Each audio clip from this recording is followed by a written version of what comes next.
अस्सलाम वालेकुम। इल्म की शमा में आज मैं आपको बटाटा वड़ा बनाने की बहुत आसान तरकीब बताऊंगी।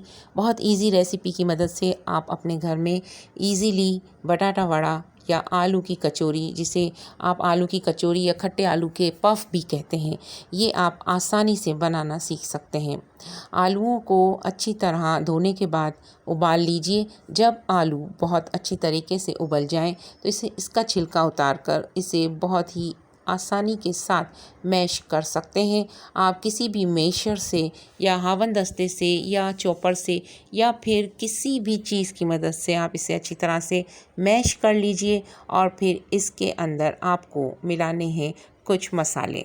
साथ ही साथ रमज़ान के दिनों में हमारा शरबत भी तैयार किया जा रहा है। एक तरफ शरबत तैयार हो रहा है और एक तरफ हमारे आलू के खट्टे पफ या बटाटे वड़े तैयार हो रहे हैं। अब हम आपको इसके मसाले बनाना बताएंगे। धनिया पुदीना आपने अच्छी तरह धोकर काट लेना है और हस्बे ज़रूरत इसमें शामिल कर लेना है। इमली का घोल मैंने तैयार कर लिया है और इसके बीज अलग से निकाल कर रख दिए हैं। अब हम इन तमाम मसालों को आलू के मिक्सचर में डालेंगे और इसे अच्छी तरह से मिक्स कर लेंगे। इसमें जो मसाले पड़ेंगे ये आपको नज़र आ रहे हैं। कटी हुई हरी मिर्च भी हमें इसमें शामिल करनी है, तकरीबन 5 से 6 अदद कटी हुई हरी मिर्च आप इसमें शामिल करेंगे। धनिया पुदीना तकरीबन 2-2 टेबल स्पून आप इसमें शामिल करेंगे और साथ ही साथ तकरीबन 2 चम्मच इमली का पेस्ट इसमें शामिल किया जाएगा। लाल मिर्च आप इसमें तकरीबन 2 से 3 चम्मच डालेंगे और साथ ही साथ हल्दी 1/4 चम्मच इसमें डाली जाएगी और नमक हस्बे ज़ायका मैंने इसमें तकरीबन 1.5 चम्मच नमक डाला है, क्योंकि इमली का पेस्ट भी इसमें शामिल होगा। इस तरह से इसमें नमक की मिकदार ज़्यादा ना हो जाए, बड़ी एहतियात रखनी है आपको। अब आपने इसमें हरी मिर्च को भी शामिल कर लेना है। चाट मसाला तकरीबन 1 बड़ा चम्मच आप इसमें शामिल करेंगे और साथ ही साथ हरी मिर्च आपने इसमें शामिल करनी है जो कि आपने काट के रखी थी, और इमली का पेस्ट आपने इसमें शामिल कर देना है और इन सब चीज़ों को अच्छी तरह से मिक्स कर लेना है।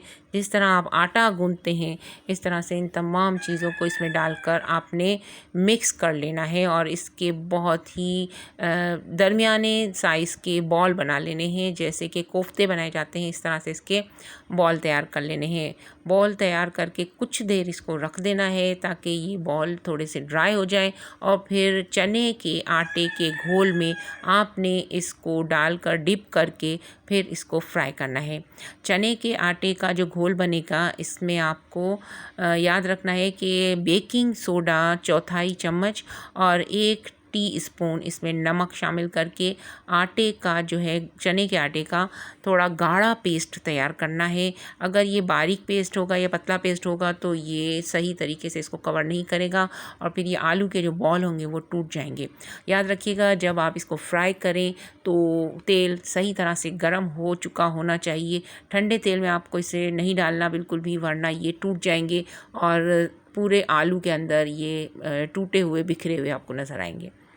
एहतियात ज़रूरी है। आपने इसको अच्छी तरह से डीप फ्राई करना है और डीप फ्राई करने के बाद ये आपके आलू के पफ या बटाटे वड़े तैयार हो चुके हैं और ये खाने के लिए बिल्कुल रेडी हैं। रमज़ान में ये बहुत ही लजीज़ रोज़ा इफ्तार के लिए ये तैयार है और हमने इसे टेबल पर सजा दिया है और ये बहुत ही लजीज़ होते हैं। आप भी इसे ट्राई कीजिएगा। अगर अभी तक आपने नहीं बनाए तो ज़रूर बनाइएगा।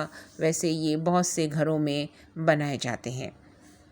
बहुत बहुत शुक्रिया वीडियो देखने का। मुझे दुआ में याद रखिएगा। इंशाल्लाह मिलते हैं नेक्स्ट वीडियो में। तब तक के लिए अल्लाह निगहबान।